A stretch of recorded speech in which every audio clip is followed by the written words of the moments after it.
Hey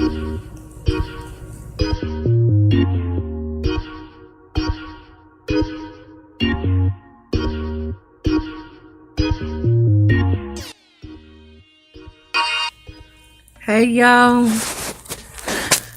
Hey, welcome to my plus size grandma. Well, I'm up. Well, no, I'm down. But I'm just trying to get me a nap in before I start my next set of shows. And I just was laying here and all of a sudden I started thinking about my son and some of the things he has said. Things that he brought up that kind of really hit some deep areas.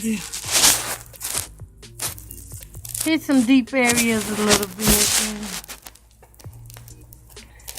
And it hurts you for a moment whenever your children rebel against you.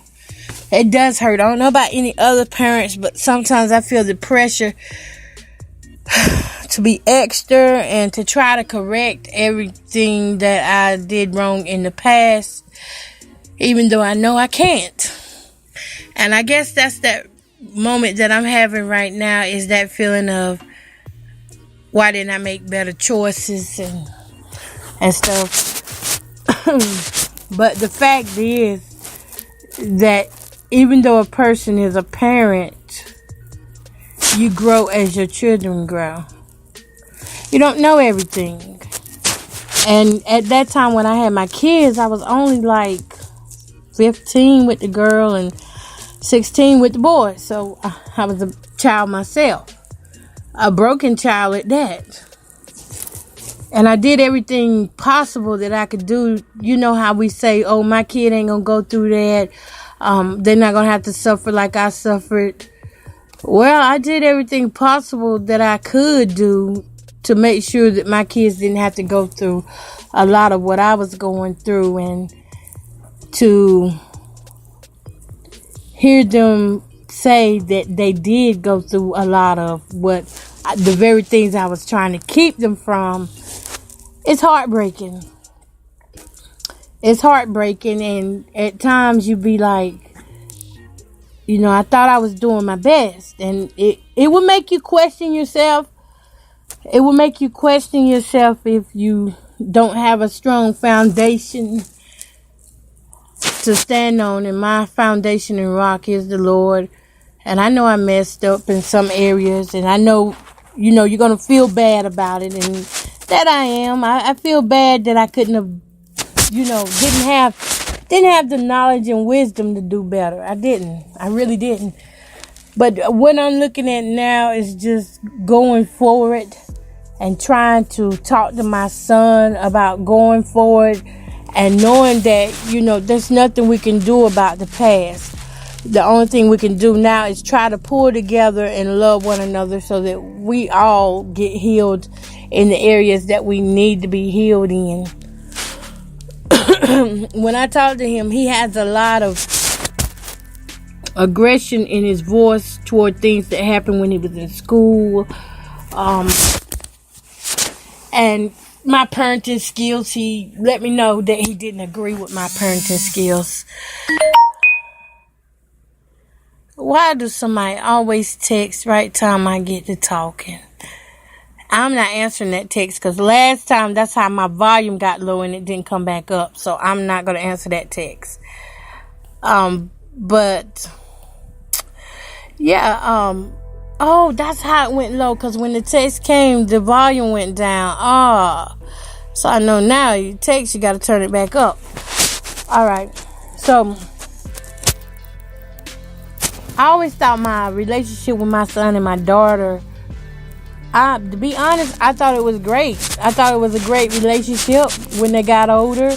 Even as kids, I thought it was great until they got older and moved out on their own, and then they started, you know, telling me things that they didn't like that I was doing when they were younger and stuff. You know, they basically reminded me of everything that I may have forgotten, because I was a drug addict, and my memory now ain't that sharp. That's why I repeat things. So there are some things that I don't remember, and they do. They remember it. And that's what I'm having to deal with, is a lot of memories that are flooding back up, not from, actually on both sides, from my daughter and my son. I think my son is triggering my daughter, and my daughter's triggering my son. They're triggering each other, and I'm in the middle of it, and I just keep trying to remind them,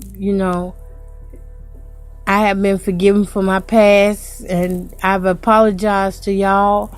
And I can't keep revisiting my past like that in a negative way, in a negative way, because I don't want to, how can I say it? I don't want to go down a lane that's going to, confuse my journey now. And I'm not about that confusion. One thing I know is that we lived through it. All of us are healthy and well. And the mental things that are going on, it's in God's hands. It's in God's hands. I don't deny anything that they're saying.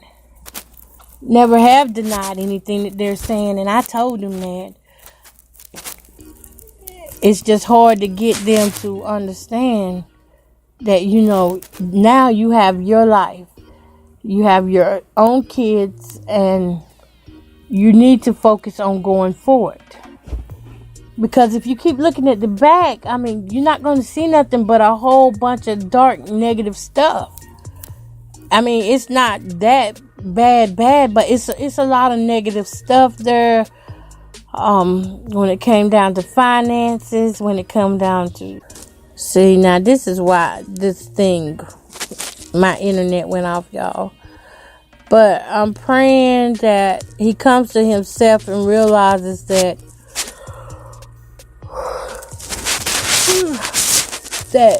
we all make mistakes. We all make mistakes, and it's no excuses really that we can give for what we have done in the past. But we can go forward. We can work on our relationship now versus where we were at back then. If I had sat him down and talked with him, would he have understood anything I was saying to him? I don't know. Because it didn't happen. And because it didn't happen, doesn't mean that I didn't care. Because I've cared about both my kids. I kept my kids with me when I wasn't working. I think what took a toll on them, though, because it took a toll on me. And I know if it took a toll on them, on me, it took a toll on them, was the bad relationship that I was in for 15 years. Because that man was here from the time these kids were 4 years old on up until they graduated out of high school, where my son graduated. So, and that wasn't a pretty role model. That wasn't a positive role model at all. And some of my son's actions right now remind me of him. A little bit cold-hearted, disconnected. It reminds me of him. A lot. It reminds me of both the relationships I was in. I just hope. But I always talk to my kids. And I will continue to talk with him. Yes, I will. I will continue to talk with him. Even though he wants nothing to do with me right now, I'll continue talking with him and my daughter. Because, my daughter, she goes through her share of things too. And sometimes she gets to the point where she's frustrated. And, basically, mama gets blamed for a whole lot of stuff. Let's just put it like that. Us mothers, we get blamed for a whole lot of stuff. And some things we can control, some things we can't. I can't control how they feel. But at the same time, I just know that I can't let myself go down either. Choices. We have to be the one to discipline. We have to be the one to give all the love. We have to be the one that picks them up when they're down. You know, we have to be the one to deliver bad news, good news. We go through all of this, basically. We really do. And I commend all those single mothers out there that are holding it down. Because can't nobody tell you what it's like until they've lived that life.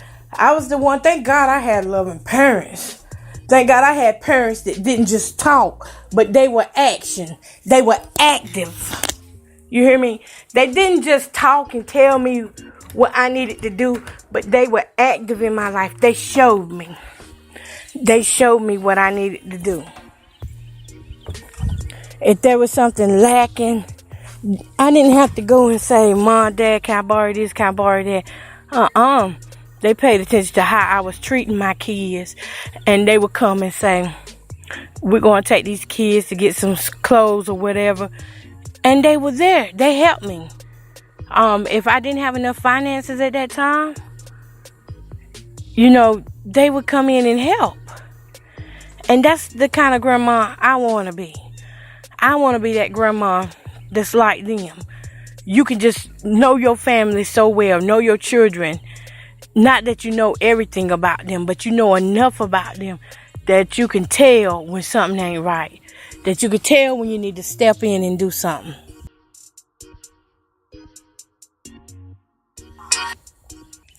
And that's how it is with my son. I can tell something ain't right. I can tell that I needed to step in and do something to save his life. You know, I needed to make that first step of faith. Not because I want to control his life, not because I want to control my daughter's life, because I love these kids to life, and life more abundantly. But, and it's okay if they fail too. Listen, it's okay if they fail, but I don't ever want to see them in the position where their life is no longer of value to them. And that's the position that I'm trying to show them through my life, that just because things don't go right don't mean you gotta give up and say this is it.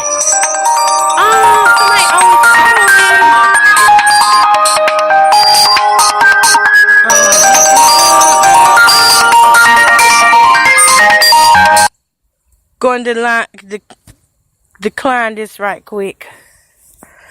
Oh snap. Going to decline that right quick. Oh, give me a second, y'all. Okay, let me get back to my talking now.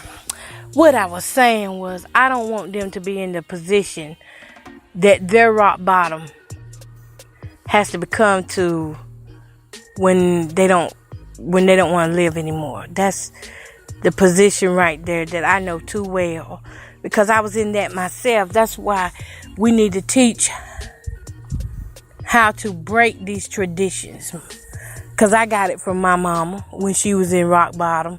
I got it from her, and they got it from me. And so now I'm trying to break that cycle, that cycle of feeling like you're not good enough, and that cycle of, you know, just thinking you gotta stay the same, or that cycle of suicide thoughts. I'm trying to break that,